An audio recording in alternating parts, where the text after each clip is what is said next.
Hello and welcome to our final project presentation. For this, we created a generative search, and the team members are the team captain, Mohammed Tamin, myself, Timothy Canella, and Luke Freitag.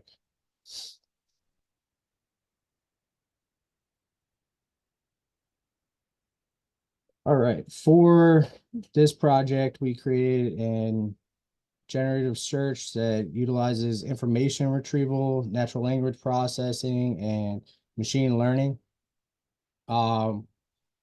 We wanted to develop a sophisticated generative search system that leverages the power of the retrieval augmented generation combined with large language models.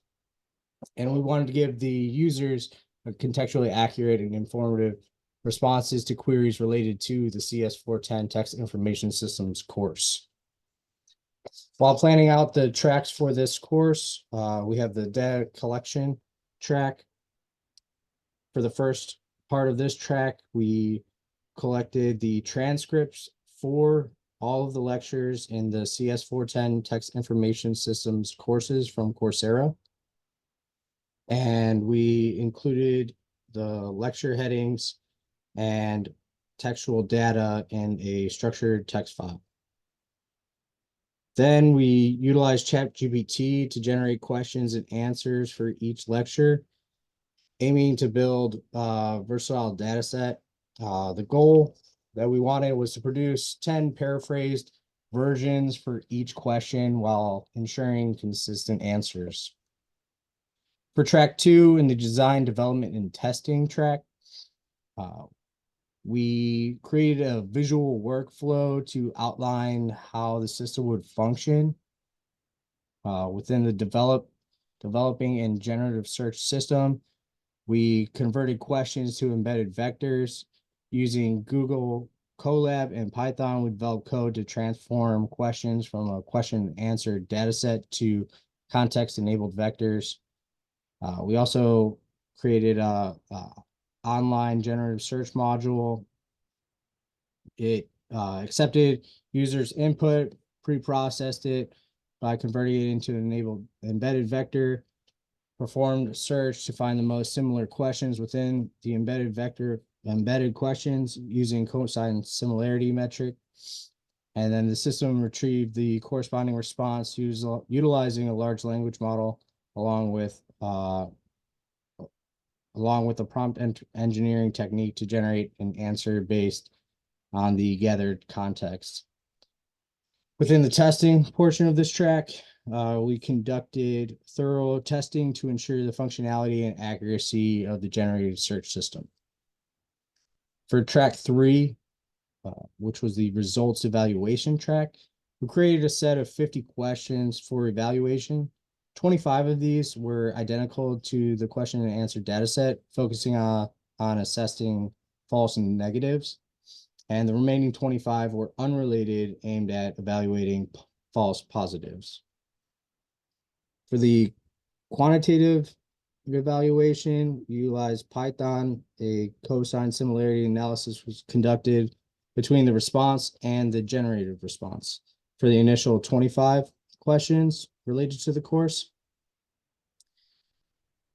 Cosine similarity scores reported with 3 decimal points deemed responses with a score of above 0.5 is accurate. And then for the second set of the 25 unrelated questions, a score of 1 was assigned if the generated response matched the predefined response, and a 0 otherwise.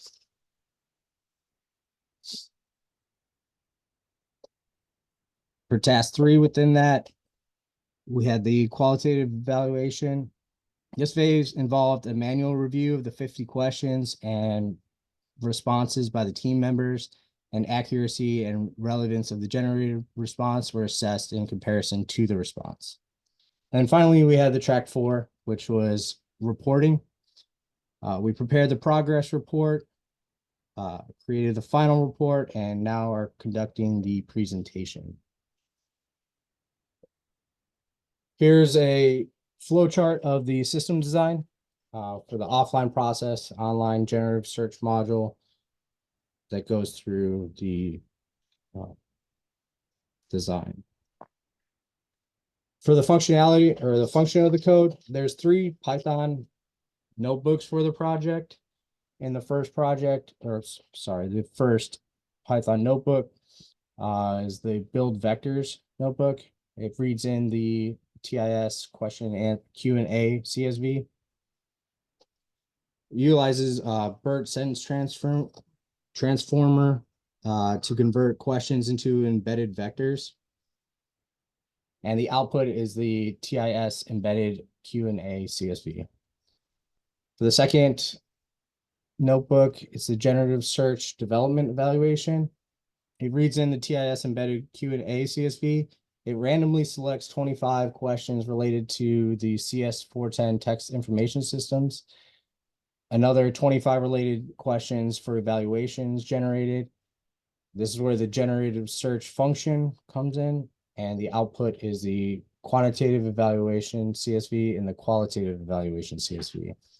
And finally, we have the generative search notebook. It reads in the TIS embedded Q&A CSV and prompts the user for an input question. And then I'll pass it over to Luke for a demonstration. So here's the generative search script or part. So if you running it on your own Google Sheets, you probably want to change the run type to the T4 GPU. Just make sure it works properly. I pre-ran all these cells. They take a couple moments, and then if you go all the way down and enter in a question, the box is a little small, but just type in question and then enter, and then here's the response that it came up with.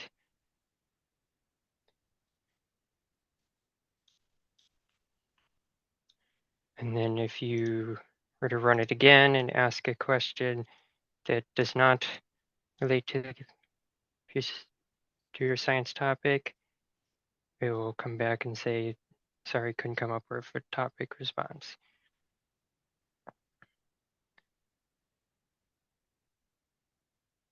So in conclusion, our generative search system offers users contextually accurate responses to the queries related to the CS410 text information systems course, demonstrated a 100% accuracy in the quantitative evaluation and a 96% accuracy in the qualitative evaluation.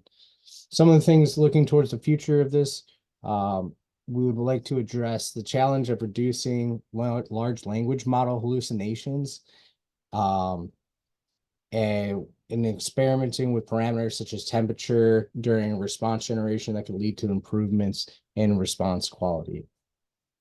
And that concludes our presentation.